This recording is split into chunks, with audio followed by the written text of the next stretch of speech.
Muito bem, vamos continuar então a nossa temática? Olha só, quero fazer alguns complementos acerca do tema que a gente estava falando, legitimados universais e legitimados especiais. Legal? Olha só, então eu até coloquei aqui no mesmo slide, né, para que a gente tivesse aqui, a gente tem uma análise geral da questão dos legitimados, e eu quero fazer algumas breves notas acerca dessa questão.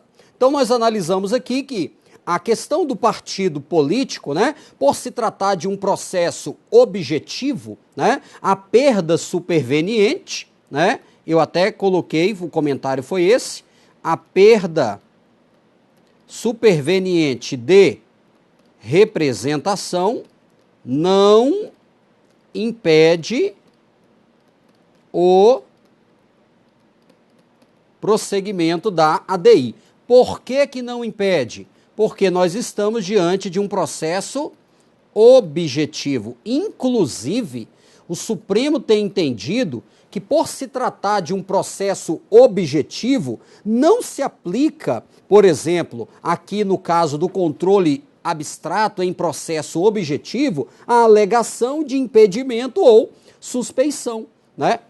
Aqui a gente pode até colocar, ó, não se admite o quê?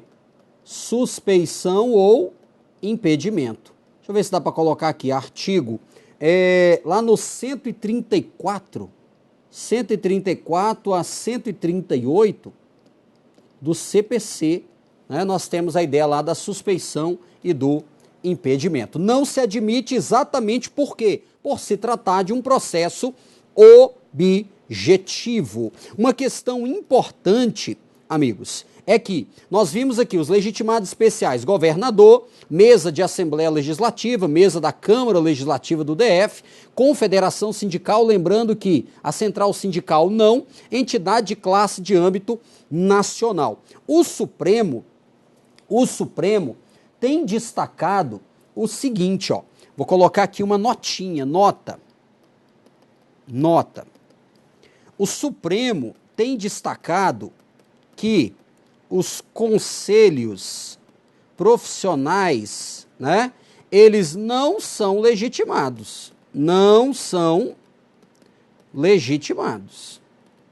Conselhos profissionais não. Veja que o único aqui que a própria Constituição excepcionou foi quem? Foi a própria OAB. Quando o Supremo, por exemplo, julgou a ADPF número 264, o Supremo entendeu que conselho profissional não é legitimado, destacando que essa legitimação ela é taxativa. A legitimação ela é taxativa. Legal? Aqui, ó. Aqui vou puxar uma outra setinha aqui, ó, para cá. A perda superveniente não desqualifica, né? O Supremo julgou isso, por exemplo, na ação direta número 2159. Beleza? Então aqui eu tenho as principais informações. Continua comigo. Dentro ainda da questão da legitimidade, o Supremo ele tem destacado, por exemplo, a questão da necessidade da capacidade postulatória. Vale dizer, o Supremo entende que alguns desses legitimados, além da questão, por exemplo, de pertinência temática, enfim, de outras questões relacionadas à legitimidade, precisam estar representados por advogado. Então, a capacidade postulatória é a capacidade de estar perante o juiz para pedir, para postular, né? Então, exige representação por advogado. Então, o Supremo entende que alguns legitimados precisam comprovar a capacidade postulatória. Quem são esses legitimados? Vamos anotar aqui. O partido político mais a confederação sindical mais a entidade de classe de âmbito nacional. Então, detalhe, cuidado, não confunda, olha só, fica atento com isso aqui. Não confunda legitimação universal e especial com exigência de capacidade postulatória. Vale destacar que a Constituição não traz essas exigências restritivas. Quem traz isso é a própria jurisprudência do Supremo e também as leis, né? No caso da capacidade postulatória, a lei regulamenta de forma geral essa questão. Mas essas restrições são definidas especificamente na jurisprudência do Supremo Tribunal Federal. Então, o que ele diz? O partido político, a confederação sindical e a entidade de classe de âmbito nacional precisam de capacidade postulatória, carecem dessa capacidade, ou seja, eles não têm essa capacidade e por isso a petição da ADIM precisa ser assinada por advogado. Veja que o partido político é um legitimado universal, porém, nesse caso, precisa comprovar o quê? A capacidade postulatória. Legal? Então não confunda. Legitimação universal, legitimação especial e exigência de capacidade postulatória. Os demais legitimados que nós não citamos, então, o Conselho Federal, da OAB, o PGR, o governador, mesa de Assembleia Legislativa, mesa da Câmara, do Senado, o presidente da República, enfim, os demais não precisam dessa capacidade postulatória. Vale dizer, poderão, por conta própria, de ofício, praticar esses atos inerentes ao processamento da ação direta de inconstitucionalidade. Legal? Tudo bem? Vamos continuar? Então aqui, ó, no primeiro ponto, a gente analisou a questão da capacidade postulatória. Agora, a gente vai fazer um comentário objetivo, e eu até já falei um pouco sobre isso, da legitimidade ativa e a legitimidade recursal paralela. Depois vale a pena dar uma lida no artigo 4º e 26 da Lei 9868, que é a que regulamenta a ADI. Nós já verificamos de quem é a legitimidade ativa. Está no artigo 103, da Constituição Federal. Então, eu vou dar um exemplo. O governador, ele tem legitimidade para propor a ação direta de inconstitucionalidade. Propor contra uma lei, por exemplo, que viole interesse do Estado-membro do qual esse governador é chefe do Poder Executivo. Porém, por exemplo, o Estado-membro não pode, além de não poder propor, não pode propor a ADI e também não pode o quê? Recorrer. Porque no processo, né, recursal, por exemplo, se o relator indefere a petição inicial da ADI, né, nós temos dois tipos de recurso: o agravo contra ato do relator, que é o agravo regimental, quando a petição é inepta, está faltando os requisitos necessários e tal, o relator de plano já pode indeferir, ou a propositura de embargos declaratórios, né? Embargos declaratórios. Em regra, a decisão na ADI é irrecorrível, né? Mas nós temos essas duas possibilidades. Embargo declaratório quando houver omissão, quando houver obscuridade ou quando houver contradição. E aí o cara propõe o embargo declaratório exatamente para isso. Lembrando que também não cabe ação rescisória, né? No caso de controle objetivo. Então, a legitimidade ativa, ela é paralela à legitimidade recursal. Vale dizer, aquele que pode propor poderá também o quê? Paralelamente recorrer. Aquele que não pode propor, paralelamente também não poderá recorrer. Legal? Continua comigo. Agora vamos tratar do tema ação direta de inconstitucionalidade, competência. Veja, o nosso tema é controle concentrado. Concentrado exatamente porque o processo ele vai correr em um tribunal específico. É diferente do controle difuso, né, que é aquele exercido por qualquer juiz ou tribunal do poder judiciário. Então, o que que eu tenho? Primeira ideia, a competência, né, ela é no Supremo quando? Quando a Constituição Federal é o parâmetro de controle. Então, uma lei federal, uma lei estadual que viole a Constituição Federal, então nós vamos ter o exercício lá no Supremo Tribunal Federal. E isso eu posso encontrar no artigo 102, inciso 1, a linha A. Agora, quando o parâmetro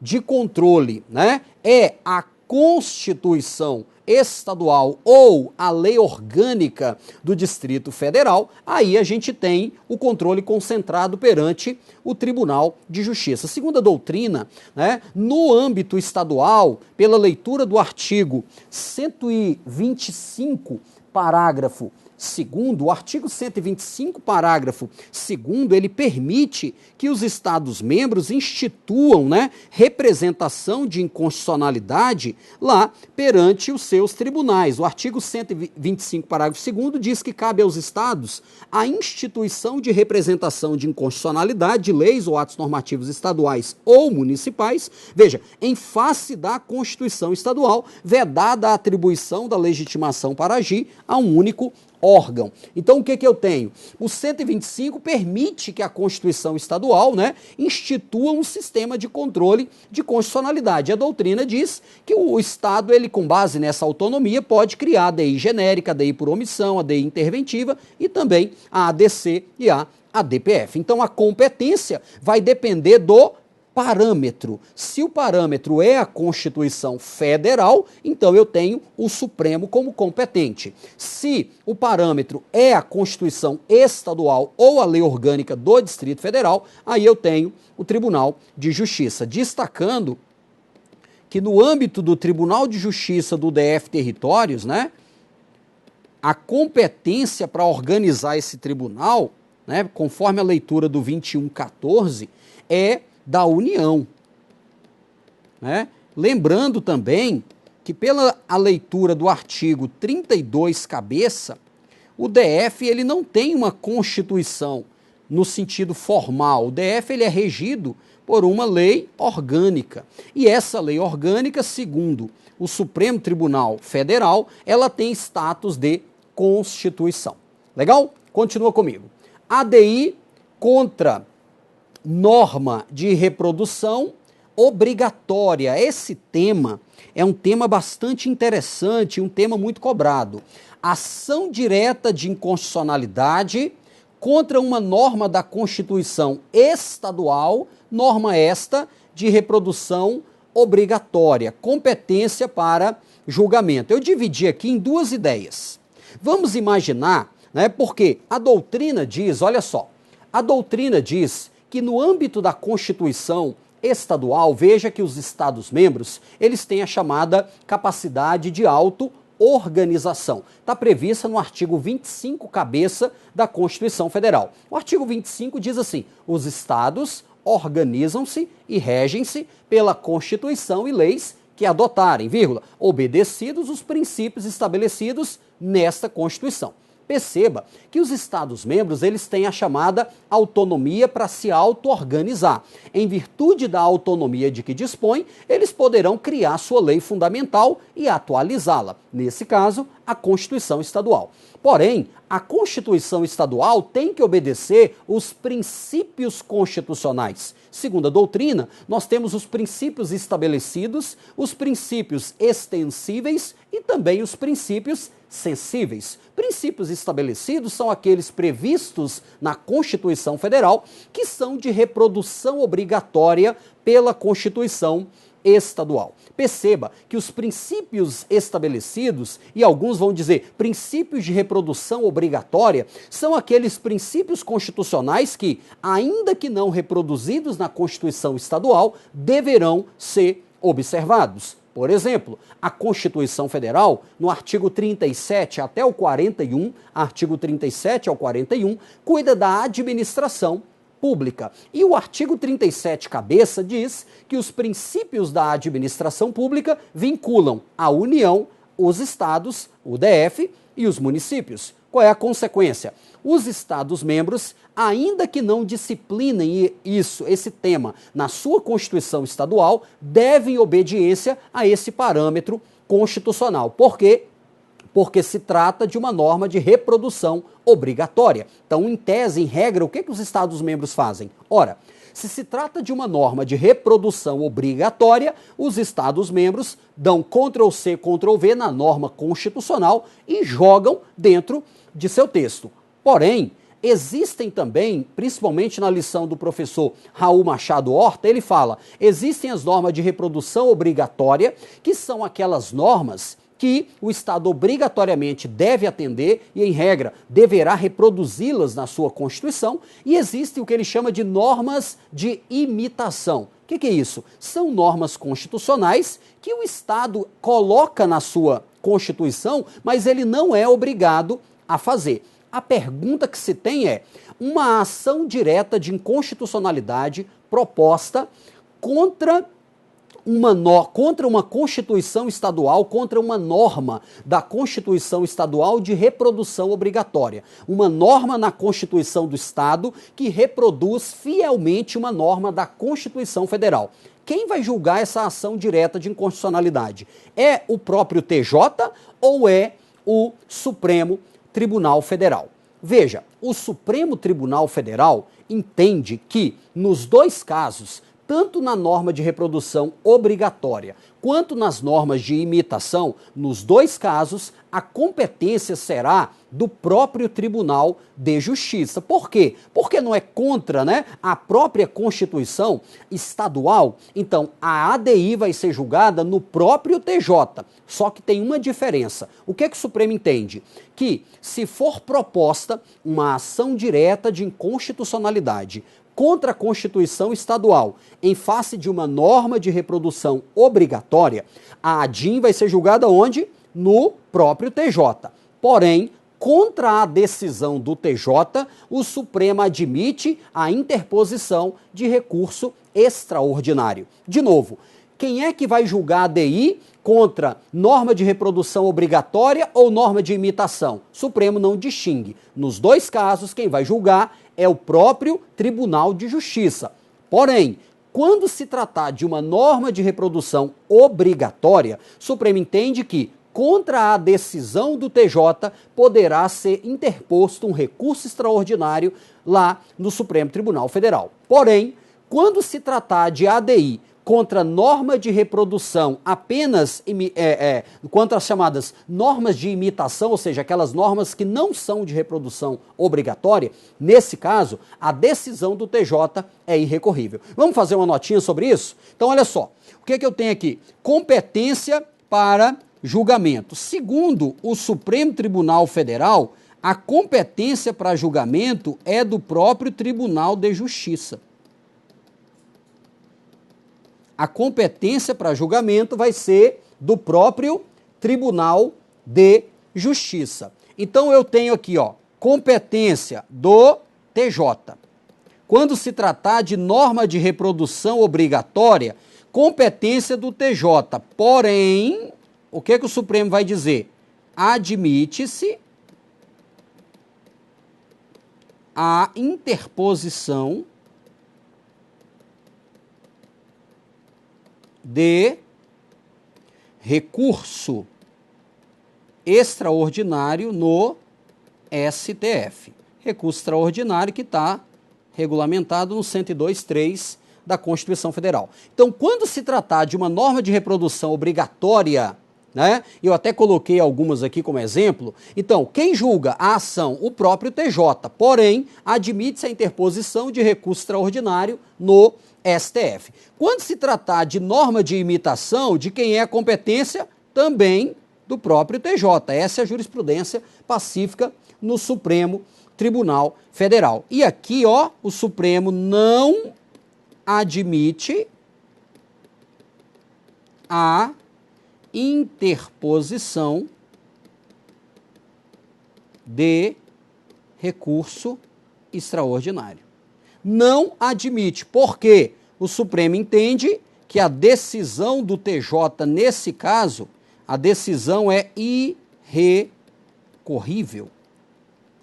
Decisão irrecorrível. Na reclamação 383, o Supremo enfrentou essa questão. Então, tanto nas normas de reprodução obrigatória quanto nas normas de imitação, na visão do Raul Machado Horta, né, nos dois casos, perceba que a competência de quem é do Tribunal de Justiça. Qual é a diferença? Que se tratar de norma de reprodução obrigatória, o que é que nós teremos? Nós teremos a possibilidade, aqui, nós teremos a possibilidade de interposição de RE no STF. Contudo, nos casos das normas de imitação, não se admite a interposição de RE. Por quê? Porque a decisão, nesse caso, a decisão do TJ vai ser irrecorrível. Continua comigo. A questão importante discutida na prova é a questão da participação do advogado-geral da União. Vamos aqui analisar as principais notas acerca dessa temática. O artigo 103, parágrafo 3º, diz assim: quando o Supremo Tribunal Federal apreciar a inconstitucionalidade em tese de norma legal ou ato normativo, citará previamente o AGU, que defenderá o ato impugnado. Perceba, pela leitura, quando o Supremo for analisar a inconstitucionalidade, ele citará, chamará para manifestação quem? O advogado-geral da União. Me ajuda. Qual é o papel do advogado? Defender o ato impugnado. O Supremo entende que essa defesa feita pelo AGU, ele atua, na verdade, como um curador especial da presunção da constitucionalidade da lei. Então, perceba, o AGU, ele vai ser chamado para quê? Para defender o ato. Por quê? As leis, né, presumem-se constitucionais, é uma presunção relativa, chamada de iuris tantum, é uma presunção relativa, porque admite-se a prova em contrário. Então a lei, enquanto não declarada inconstitucional, presume-se que ela é o quê? Constitucional. Pela leitura do parágrafo 3º do 103, o que a gente viu? Que o Supremo, ao apreciar a inconstitucionalidade em tese, ele vai citar previamente quem? O advogado-geral da União, né? E o advogado-geral da União vai ser chamado para quê? Para defender o ato impugnado. Então, em regra, a participação dele obrigatoriamente é para quê? Para defender a presunção de constitucionalidade, para defender o ato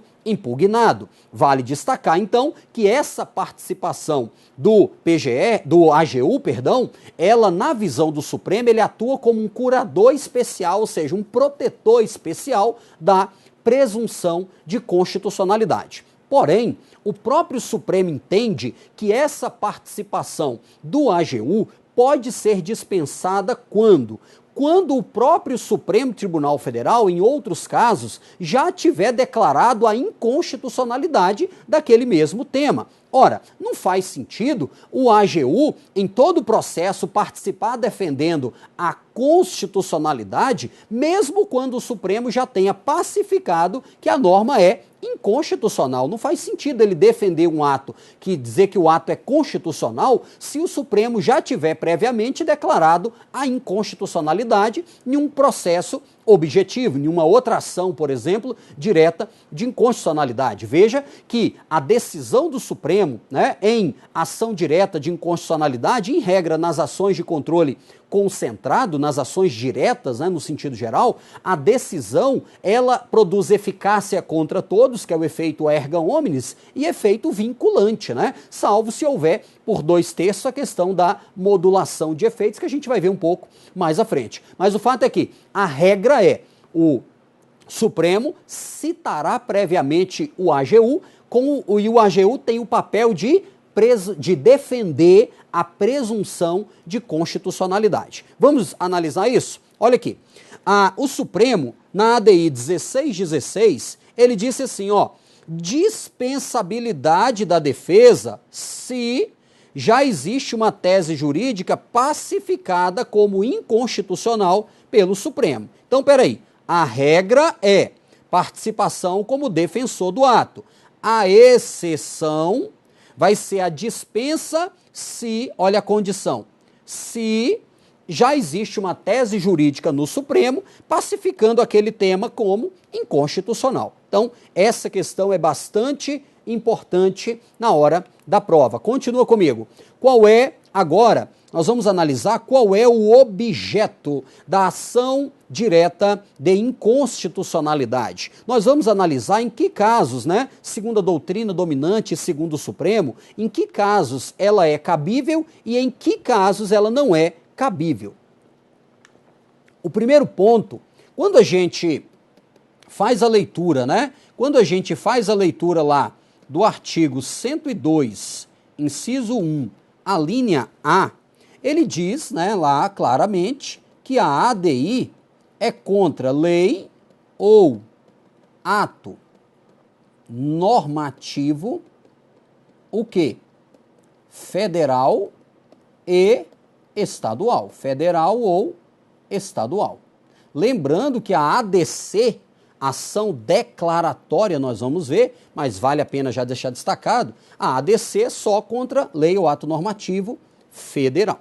Beleza. Então, por exemplo, quais são as espécies normativas, né, que podem ser objeto de controle de constitucionalidade por meio de ADI? Primeiro, as espécies primárias previstas no artigo 59. Veja que o artigo 59 diz assim: o processo legislativo compreende o quê? As emendas à Constituição.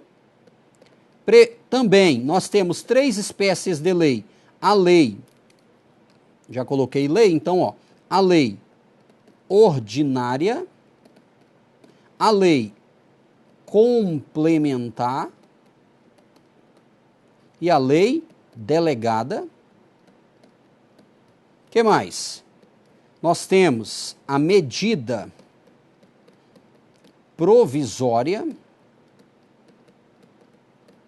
A lei delegada, ela é detalhada no artigo 68, já a medida provisória é detalhada no artigo 62. O que mais que nós temos? Nós temos os decretos legislativos, né, que são aqueles atos que cuidam de competência exclusiva do Congresso Nacional, por exemplo, as matérias do artigo 49, e também temos as resoluções. Resolução da Câmara, resolução do Senado, por exemplo, em regra, as matérias do 51 e do 52, eles são regulamentados por meio de resolução. Perceba, então, que todas essas espécies do 59, chamada de espécie normativa primária, por que são chamadas de primárias? Elas são chamadas de primárias, amigos, porque retiram seu fundamento de validade,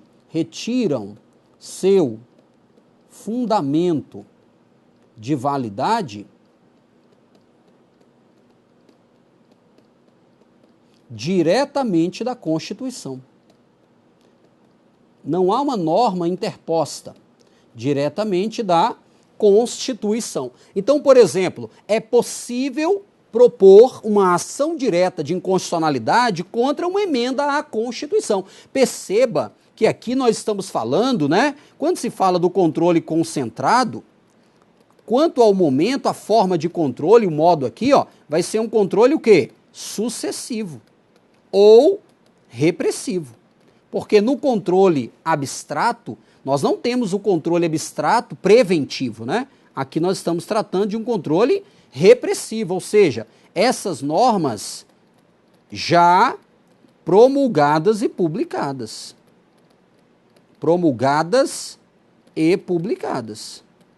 Então é possível propor um ADIM contra, né, uma ADI, ação direta de constitucionalidade, contra uma emenda à Constituição, porque veja, a emenda para ser válida, ela tem que observar as limitações impostas no artigo 60. Uma lei ordinária tem que observar tanto a forma quanto a matéria, né? Uma lei complementar, por exemplo, tem que ser aprovada por maioria absoluta, né? Uma lei delegada tem que respeitar os limites da delegação, a medida provisória em caso de relevância e urgência, enfim. Todas essas matérias que estão aqui, elas podem ser objeto de ação direta de inconstitucionalidade. Claro que nós estamos falando já promulgadas e publicadas, né, após, isso aqui é importante, ó, a Carta de 88. Porque o direito pré-constitucional não pode ser objeto de ADI, pode até ser objeto de ADPF, a gente vai falar um pouco disso mais à frente. Beleza? Então, eu vou fechar essa aula por aqui. Na nossa próxima aula a gente continua na temática do objeto da ADI, tá certo? Grande abraço, até a próxima.